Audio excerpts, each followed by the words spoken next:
Faisalabad Pakistan versus south Africa one day match चलता पाया ते साउथ अफ्रीका ने वारी ले ਲਈ है ते हुण वारी है पाकिस्तान दी ते पाकिस्तान दी जो वारी आ रही ग्राउंड ਨੂੰ ਚੰਗੀ ਤਰ੍ਹਾਂ ਸੈਟਲਮੈਂਟ ਕੀਤਾ ਜਾ ਰਿਹਾ ਵਾ ਤੇ ਮੇਰੇ ਨਾਲ ਨੁਮਾਨ ਵੀ ਹੈ। ਨੁਮਾਨ ਕਿਵੇਂ ਦਾ ਮੈਚ ਲੱਗਾ ਤੇ ਕਿੱਦਾਂ ਦੇ ਛੱਕੇ ਚੌਕੇ ਲੱਗੇ? मैच ਹੁਣ ਜਦੋਂ ਸਾਡੀ ਬੈਟਿੰਗ ਸਟਾਰਟ ਹੋਏਗੀ ਸਾਡੇ ਪਲੇਅਰ ਬਾਬਰ ਆਜ਼ਮ ਸਾਹਿਬ ਛੱਕੇ ਮਾਰਨਗੇ ਤੇ ਮਜ਼ਾ ਆਏਗਾ। अच्छा हाँ भी कौन ओ शहनशाह अफरीदी भी है पुत्र बाबर आजम ने कुछ नहीं करना। शहनशाह अफरीदी आएगा पुत्र रिजवान भी आएगा। शहनशाह अफरीदी सिर्फ बालर आ ਉਹਨੇ ਬਸ ਵਿਕਟਾਂ ਉਡਾਣੀਆਂ ਵਾ ਸਾਊਥ ਅਫਰੀਕਾ ਦੀਆਂ।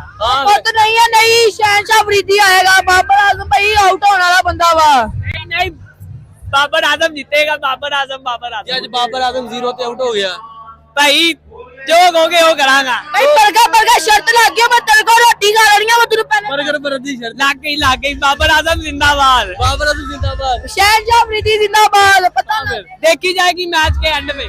लो अगर ते बाबर आजम 0 ਤੇ ਆਊਟ ਹੋ ਗਿਆ ਫਿਰ ਤੂੰ 버ਗਰ ਖਵਾਣਾ खवा देंगे ਤੇ 버ਗਰ ਖਾਏਗਾ ਹੋਰ मैं खवावांगा ना हार गया ते बाबर आजम ने जो 100 कर लिया ते 100 नहीं करेगा 50 करेगा बस। 100 नहीं करेगा ओए ਤੇ ਅੱਗੇ ਜਨਾਬ ਅੱਗੇ ਅਗਰ ਵਿਕਾਸ ਮੇਰੇ ਕੋਲ ਆਂਦਾ ਵਾ ਤੇ ਗਰਾਊਂਡ ਦੀ ਮੈਂ ਤੁਹਾਨੂੰ ਕੋਈ ਅਪਡੇਟ ਦਿੰਦਾ ਜਾਵਾਂ। ਵਿਕਾਸ ਉਰੇ ਆ ਇੱਕ ਮਿੰਟ ਅੱਗੇ ਆ ਉਰੇ ਲੈ ਕੇ ਆਂਦਾ ਤਾਂ ਵਿਕਾਸ ਉਸ ਸਾਈਡ ਤੇ ਗਰਾਊਂਡ ਦਿਖਾ ਉਸ ਸਾਈਡ ਤੇ ਹਾਂ ਲੋ ਜਨਾਬ ਗਰਾਊਂਡ ਦਾ ਤੁਸੀਂ ਵਿਊ ਦੇਖੋ ਕਿ ਭਰਪੂਰ ਗਰਾਊਂਡ ਦੀਆਂ ਤਿਆਰੀਆਂ ਚੱਲਦੀਆਂ ਪਈਆਂ। ਇਸ ਟਾਈਮ ਗਰਾਊਂਡ ਦੀ ਸੈਟਲਮੈਂਟ ਕਰਦੇ ਪਏ ਗਰਾਊਂਡ ਦੀਆਂ ਤਿਆਰੀਆਂ ਚੱਲਦੀਆਂ ਪਈਆਂ ਵਾ ਕਿ ਕੀ ਗਰਾਊਂਡ ਦੇ ਵਿੱਚ ਹੁੰਦਾ ਪਿਆ। ਇਸ ਟਾਈਮ ਹਰ ਸ਼ਹਿਰ ਤੁਸੀਂ ਦੇਖਦੇ ਪਏ ਜੇ ਜਿਹੜੇ ਪਾਸੇ ਨਜ਼ਰ ਆਓ ਗਰਾਊਂਡ ਜਿਹੜੀ ਪਿੱਚ ਨੂੰ ਇਸ ਟਾਈਮ ਰੁੱਲਾ ਫੇਰਿਆ ਜਾਂਦਾ ਪਿਆ। ਰੁੱਲਾ ਫੇਰ ਕੇ ਜਨਾਬ ਉਹਨੂੰ ਸੈਟਲਮੈਂਟ ਕਰਨੇ ਤੇ ਪਿੱਚ ਨੂੰ ਤੇ ਇਸ ਤੋਂ ਬਾਅਦ ਵੇਖਦੇ ਆ ਕਿ ਪਿੱਚ ਤੇ ਸਭ ਤੋਂ ਪਹਿਲੇ ਕਿਹੜਾ ਪਲੇਅਰ ਆਏਗਾ ਕਿਹੜਾ ਪਲੇਅਰ ਆ ਕੇ ਛੱਕੇ ਚੌਕੇ ਲਾਵੇਗਾ ਤੇ ਕੀ ਕਰਦੇ ਆ ਕੀ ਮਾਹੌਲ ਦੇਖਦੇ ਆ ਅਸੀਂ।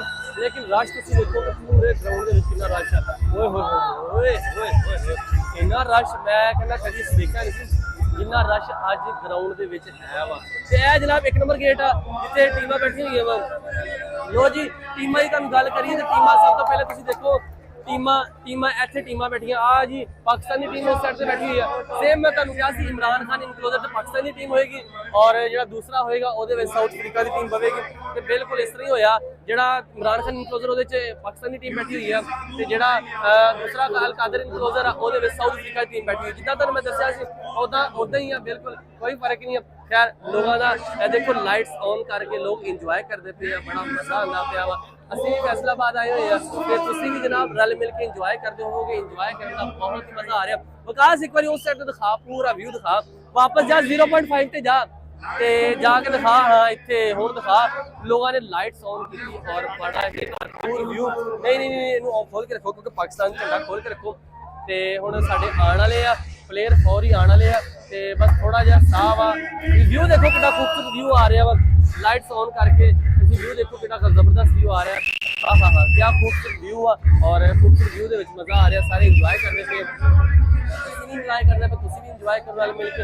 ਹਰ ਪਾਸੇ ਬਹੁਤ ਹੀ ਖੂਬਸੂਰਤ ਵਿਊ ਆ ਤੇ ਜਨਾਬ ਇਸ ਟਾਈਮ ਜਿਹੜੇ ਕਿ ਲੋਕਾਂ ਦਾ ਰਸ਼ ਤੁਸੀਂ ਦੇਖੋ ਪੂਰਾ ਗਰਾਊਂਡ। ਹਾਲਾਂਕਿ ਇੱਕ ਇੰਗਜ਼ ਹੋ ਗਈ ਆ ਮਤਲਬ ਸਾਊਥ ਅਫਰੀਕਾ ਨੇ ਵਾਰੀ ਲੈ ਲਈ ਆ ਲੇਕਿਨ ਪਾਕਿਸਤਾਨ ਨੇ ਵਾਰੀ ਲੈਣੀ। ਗਰਾਊਂਡ ਖਾਲੀ ਹੋ ਜਾਣਾ ਚਾਹੀਦੀ ਲੇਕਿਨ ਗਰਾਊਂਡ ਖਾਲੀ ਨਹੀਂ ਹੋਇਆ। ਲੋਕਾਂ ਦਾ ਰਸ਼ ਆ ਲੋਕ ਬੈਠੇ ਆ ਲੋਕ ਇੰਜੋਏ ਕਰਦੇ ਪਏ ਆ। ਰਲ ਮਿਲ ਕੇ ਲੋਕ ਇੰਜੋਏ ਕਰਦੇ ਪਏ। ਤੁਸੀਂ ਵੀ ਇੰਜੋਏ ਕਰੋ ਅਸੀਂ ਵੀ ਇੰਜੋਏ ਕਰਦੇ ਪਏ ਹਾਂ। ਗੱਲ ਇਹ ਹੈ ਕਿ ਮੇਲਾ ਸਜਦਾ ਵਾ ਯਾਰ ਬੇਲੀਆਂ ਸੱਜਣਾ ਦੇ ਨਾਲ ਤੇ ਮੇਲਾ ਸਜਿਆ ਹੋਇਆ ਵਾ ਅੱਜ ਫੈਸਲਾਬਾਦ ਇਕਬਾਲ ਸਟੇਡੀਅਮ ਦੇ ਵਿੱਚ। ਹਰ ਸੈਟ ਲਾਈਟਸ ਦੇਖੋ ਆਹਾ ਕਿਆ ਖੂਬਸੂਰਤ ਪਾਕਿਸਤਾਨ ਜ਼ਿੰਦਾਬਾਦ। ਬੜਾ ਹੀ ਭਰਪੂਰ ਇੰਜੋਏ ਕਰਦੇ ਪਏ ਆ ਤੇ ਜਨਾਬ ਇੱਥੇ ਜਿਹੜਾ ਅਸੀਂ ਅੱਜ ਇਨਕਲੋਜ਼ਰ ਦੇ ਵਿੱਚ ਖਲੋਤੇ ਮੈਂ ਇਸ ਵਾਸਤੇ ਪਬਲਿਕ ਦੇ ਵਿੱਚ ਆਇਆ ਤੇ ਲੋਕ ਇੱਥੇ ਇੰਜੋਏ ਜ਼ਿਆਦਾ ਹੁੰਦਾ ਵਾ। ਦੂਸਰੇ ਇਨਕਲੋਜ਼ਰ ਦੇ ਵਿੱਚ ਜਾ ਕੇ ਸਿਰਫ ਬੰਦਾ ਬਹਿ ਸਕਦਾ ਵਾ ਇੰਜੋਏ ਨਹੀਂ ਕਰ ਸਕਦਾ ਤੇ ਮੈਂ ਜਨਾਬ ਇੱਥੇ ਆ ਕੇ ਥੋੜਾ ਜਿਹਾ ਮਾਹੌਲ ਆ ਲੋਕਾਂ ਦੇ ਵਿੱਚ ਰਸ਼ ਆ ਤੇ ਮੈਂ ਮਜ਼ੇ ਕਰਦਾ ਪਿਆ ਇੰਜੋਏ ਕਰਦਾ ਪਿਆ। ਤੁਸੀਂ ਵੀ ਇੰਜੋਏ ਕਰੋ ਰਲ ਮਿਲ ਕੇ ਸਾਰੇ ਇੰਜੋਏ ਕਰੋ। ਮੈਂ ਤੇ ਕਰਦਾ ਹੀ ਪਿਆ ਵਾ ਤੇ ਤੁਸੀਂ ਵੀ ਇੰਜੋਏ ਨਾਲ ਕਰੋ ਤੇ ਜਿੱਦਾਂ ਅਸੀਂ ਇੰਜੋਏ ਕਰਦੇ ਤੁਸੀਂ ਕਰੋ। ਵਿਕਾਸ ਅਗਰ ਉਹ ਦਿਖਾਉਂਦਾ ਵਾ ਉਹ ਦੇਖੋ ਪ੍ਰੈਕਟਿਸ ਸ਼ੁਰੂ ਹੋ ਗਈ ਆ। ਉਹਨਾਂ ਦੇ ਜਿਹੜੇ ਬੋਲਰ ਆ ਉਹ ਦਿਖਾਣਾ ਸ਼ੁਰੂ ਹੋ ਗਏ ਪ੍ਰੈਕਟਿਸ ਕਰਨਾ ਸ਼ੁਰੂ ਹੋ ਗਏ ਆ ਤੇ ਹੁਣ ਪ੍ਰੈਕਟਿਸ ਕਰਦੇ ਪਏ ਬੋਲਿੰਗ ਦੀ ਕਿਉਂਕਿ ਵਾਰੀ ਆ ਚੱਲੀ ਹੁਣ ਪਾਕਿਸਤਾਨ ਦੀ ਤੇ ਹੁਣ ਪਾਕਿਸਤਾਨ ਨੇ ਵਾਰੀ ਲੈਣੀ ਆ ਤੇ ਪਹਿਲੇ ਪ੍ਰੈਕਟਿਸ ਕਰਦੇ ਪਏ ਬੋਲਿੰਗ ਦੀ ਤੇ ਤਾਂ ਕਿ ਅਸੀਂ ਪਹਿਲੇ ਕੋਈ ਚੰਗੀ ਬੋਲਿੰਗ ਕਰਾਵਾਂਗੇ ਤੇ ਜਨਾਬ ਅਸੀਂ ਜਿੱਤਾਂਗੇ। ਜੇ ਚੰਗੀ ਬੋਲਿੰਗ ਨਾ ਹੋਈ ਤੇ ਫਿਰ ਅਸੀਂ ਹਾਰ ਜਾਵਾਂਗੇ। ਇਸ ਵਾਸਤੇ ਸਾਊਥ ਅਫਰੀਕਾ ਦੀ ਜਿਹੜੀ ਟੀਮ ਆ ਭਰਪੂਰ ਤਿਆਰੀ ਕਰਦੀ ਪਈ ਆ। ਭਰਪੂਰ ਤਿਆਰੀ ਦੇ ਨਾਲ ਅਸੀਂ ਇੰਜੋਏ ਕਰਦੇ ਪਏ ਤੁਸੀਂ ਵੀ ਇੰਜੋਏ ਕਰੋ ਤੇ ਜਨਾਬ ਜਿੰਨਾ ਵੀ ਆ ਹੁਣ ਪਾਕਿਸਤਾਨ ਜਦੋਂ ਵਾਰੀ ਲੈਂਦਾ ਮੈਂ ਤੁਹਾਨੂੰ ਵੀ ਦਿਖਾਵਾਂਗਾ ਤੇ ਤੁਸੀਂ ਮੈਚ ਇੰਜੋਏ ਲਾਜ਼ਮੀ ਕਰਦੇ ਹੋਣਾ ਵਾ।